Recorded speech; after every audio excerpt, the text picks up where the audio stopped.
Pathanamthitta Pandalam CM ആശുപത്രിയിലെ ചികിത്സാ പിഴവ് ആരോപണത്തിൽ കുറ്റക്കാർക്കെതിരെ കേസെടുക്കണമെന്നാവശ്യപ്പെട്ട് SP-ക്ക് പരാതി നൽകി കുടുംബം. ഹൃദ്രോഗിയായ പിതാവിനെ ട്രെഡ്മിൽ പരിശോധന നടത്തിയെന്നും ഹൃദയാഘാതം വന്ന് വീണപ്പോൾ വെന്റിലേറ്ററിൽ പ്രവേശിപ്പിക്കാതെ 30 കിലോമീറ്റർ അകലെയുള്ള ആശുപത്രിയിലേക്ക് കൊണ്ടുപോയെന്നും മകളുടെ പരാതി. ട്രെഡ്മിൽ ടെസ്റ്റ് അവർ ചെയ്യിപ്പിച്ചു. ട്രെഡ്മിൽ ടെസ്റ്റ് ചെയ്യിപ്പിച്ചെങ്കിൽ അവരുടെ അടുത്ത് ട്രെഡ്മിൽ ടെസ്റ്റ് വരാനുള്ള കോംപ്ലിക്കേഷൻസിനെ കൺസിഡർ ചെയ്തുകൊണ്ട് അവർക്കൊരു ഫെസിലിറ്റി അവിടെ വേണമായിരുന്നു. ആ ഫെസിലിറ്റി അവിടെ ഇല്ലാഞ്ഞപ്പം അവർ വേറെ ഹോസ്പിറ്റലിൽ അവർക്ക് ഷിഫ്റ്റ് ചെയ്യേണ്ടി വന്നു. അതും ആംബുലൻസ് അവരെ വിളിച്ച് ഹയർഡ് ആംബുലൻസ് ആണ്. അവർക്ക് സ്വന്തം ആംബുലൻസും ഇല്ലായിരുന്നു. സ്റ്റേബിൾ ചെയ്ത് കഴിഞ്ഞിട്ടും പേഷ്യന്റിനെ എങ്ങോട്ടാണ് വിട്ടത്? 30 കിലോമീറ്റർ ദൂരെ പരുമല ഹോസ്പിറ്റലിൽ വിട്ടു. Because they have a business type with them. അവർക്ക് ബിസിനസ് ടൈപ്സ് ഉണ്ട്. ഇമ്മീഡിയറ്റ് ഓപ്പറേഷൻ ആയിരുന്നു റിക്വയർമെന്റ്. ആ സമയത്ത് അവർ ഇത്രയും ദൂരെ കൊണ്ടുപോയിരിക്കുന്നു. നിയർ ബൈ ഹോസ്പിറ്റൽ എവിടെയെങ്കിലും കൊണ്ടുപോയായിരുന്നെങ്കിൽ പപ്പ ചിലപ്പോൾ രക്ഷിച്ചു പോയേനെ, ഓപ്പറേഷൻ നടന്നു പോയേനെ. വെന്റിലേറ്റർ ഇല്ലാതെ ഇവിടുന്ന് കൊണ്ടുപോയ പപ്പ. എന്തുകൊണ്ട് വെന്റിലേറ്റർ വെച്ചില്ല അവർ? എന്തായിരുന്നോ ഇല്ലായിരുന്നോ എന്ന് അതിനുവേണ്ടി ഞാൻ മെഡിക്കൽ ബോർഡിനോട് റിക്വസ്റ്റ് ചെയ്തിട്ടുണ്ട്. ഇതിനൊരു പോലീസ് ഇൻവെസ്റ്റിഗേഷൻ വേണം. നമുക്ക് ഈ ട്രെഡ്മിൽ എന്തിനു ചെയ്യിപ്പിച്ചു ഇത്രയും ഹൈ ഹൈഡ്രേറ്റിനൊക്കെ? അതാണ് ഡോക്ടേഴ്സ് കുറെ ചാടി നമ്മുടെ കൊടുത്ത്. അത് കഴിഞ്ഞിട്ട് അവർ ഹോസ്പിറ്റൽ റിപ്പോർട്ട് നമുക്ക് തന്നു, തിരുത്തി തന്നു. ഡോക്ടർ അമ്പാടിയുടെ തെറ്റിനെ അവർ ഹൈഡ് ചെയ്ത് റിപ്പോർട്ട് അൾട്രേഷൻ ചെയ്യില്ല. എനിക്ക് നീതി മാത്രം മതി. I need justice. ഇത് total case of medical negligence as well as criminal കോൺസ്പിറസിയാണ്.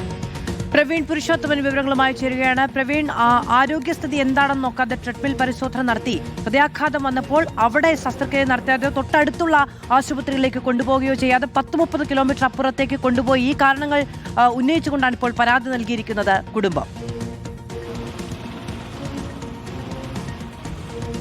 Madhav, ഹൃദ്രോഗബാധയെ തുടർന്നാണ് നൂർനാട് സ്വദേശിയായിട്ടുള്ള 72-കാരൻ പങ്കജാക്ഷൻ ഉണ്ണിത്താനെ പന്തളം CM ആശുപത്രിയിൽ പ്രവേശിപ്പിച്ചത്. അവിടെ ട്രെഡ്മിൽ പരിശോധന നടത്തവേ അദ്ദേഹം കുഴഞ്ഞു വീഴുകയായിരുന്നു.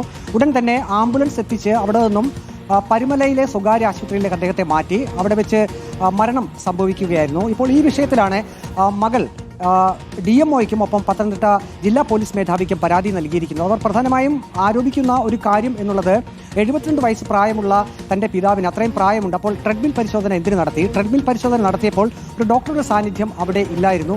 അപ്പോൾ ആ സമയം ഡോക്ടർ എവിടെയായിരുന്നു എന്ന് കണ്ടെത്തണം. അതിന് ആശുപത്രിയിലെ CCTV ദൃശ്യങ്ങൾ പരിശോധിക്കണം. 30 കിലോമീറ്റർ അകലെയുള്ള ആശുപത്രിയിലേക്ക് അത്യാസന്ന നിലയിൽ എന്തിനാണ് പിതാവിനെ കൊണ്ടുപോയത്? വിദഗ്ധ ചികിത്സ കിട്ടത്തക്ക ആശുപത്രികൾ പന്തളം CM ആശുപത്രിക്ക് പരിസരത്ത് തന്നെ ഉണ്ടായിരുന്നു. അപ്പോൾ അവിടേക്ക് കൊണ്ടുപോകാതെ ബിസിനസ് ടൈപ്പുള്ള മറ്റൊരു സ്വകാര്യ ആശുപത്രിയിലേക്ക് 30 കിലോമീറ്റർ ദൂരം ആംബുലൻസിൽ സഞ്ചരിച്ച് എത്തിക്കേണ്ടി വന്നു.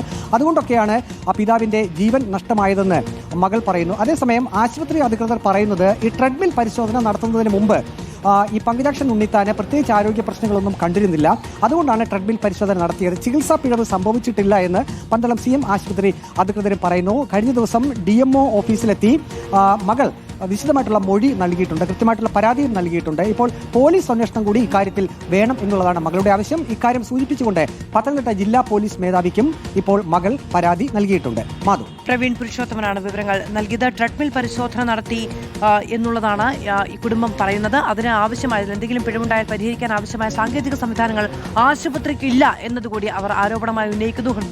ഹൃദയാഘാതം വന്നപ്പോൾ 30 കിലോമീറ്റർ അകലെയുള്ള ആശുപത്രിയിലേക്ക് കൊണ്ടുപോയത് അനാസ്ഥയാണ് എന്നതും കുടുംബം ആരോപിക്കുന്നു.